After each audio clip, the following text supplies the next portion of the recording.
आया बुढ़ापा बैरी, पड़ी परिवार में ममता गहरी। आया बुढ़ापा बैरी, पड़ी परिवार में ममता गहरी।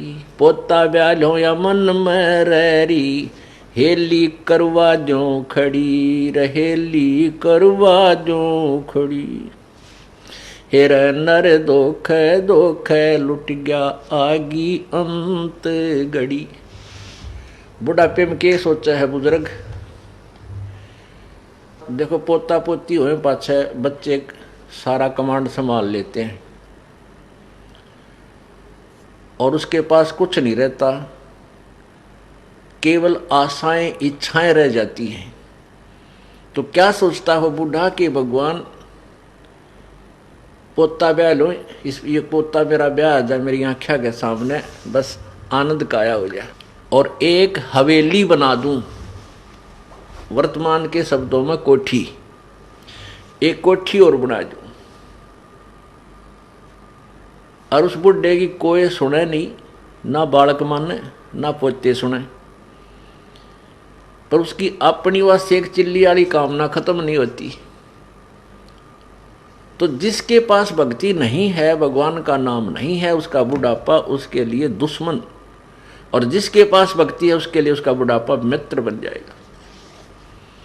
क्योंकि बच्चों को सलाह बड़े बुजुर्ग तब तक देते हैं जब तक वो खुद सोचन समझन योग्य नहीं होते। और ये भी हमें भगवान के तत्व ज्ञान से ये भी हमें पता चल जाता है कि इस बच्चे के भाग्य में जो है वही मिलेगा।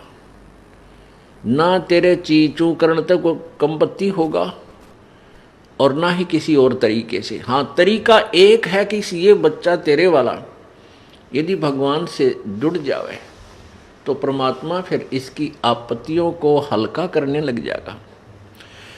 ऐसा हो जाता है तो उसका तो बुढ़ापा कति स्वर्ग बन गया। ऐसा नहीं भी होता है, बच्चे नहीं भी मानते हैं, तो इस ज्ञान को आधार बना ले,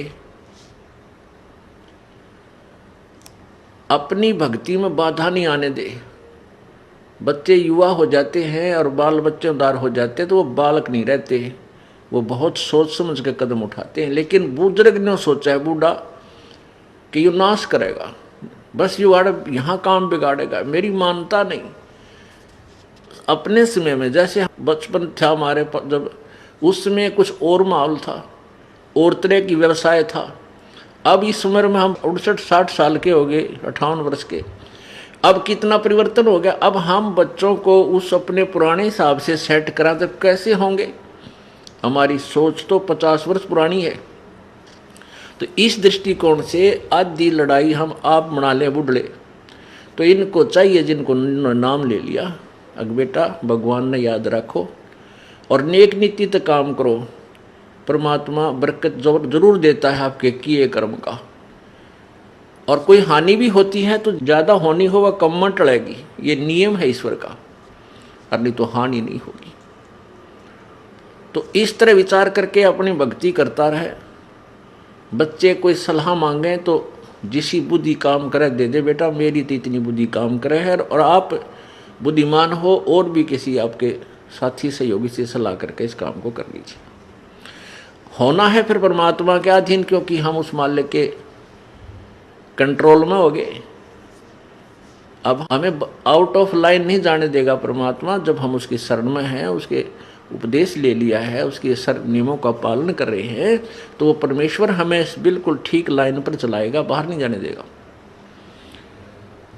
इसलिए बूढ़ा बुजुर्ग जो है अपने उस बुढ़ापे को फिर बहुत आसानी से पूरा कर जाएगा। नहीं तो ये शत्रु है।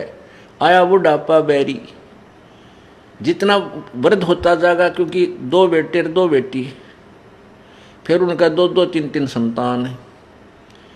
अब पोते के गड़बड़ होगी तो बूढ़ा दुखी, पोती का होगी तो बूढ़ा दुखी, बेटी का होगी तो बुढ़िया दुखी हैं। तो कितनी कहाँ तक की आपत्तियाँ आने के लिए रास्ते खुल गए। और भगवान की भक्ति में जुट जा खूब डट के, और फिर ये भी होगा कि राम नाम पर जुट गए तो निश्चिंत हो गए, जो नाम पर नहीं लगे हैं तो संतोष हो जाएगा, भाई अपना कर्म मिलेगा बच्चे को, थोड़ा दुख होगा, घना नहीं होगा। तो इस प्रकार हम अपने इस जीवन को सफल करेंगे।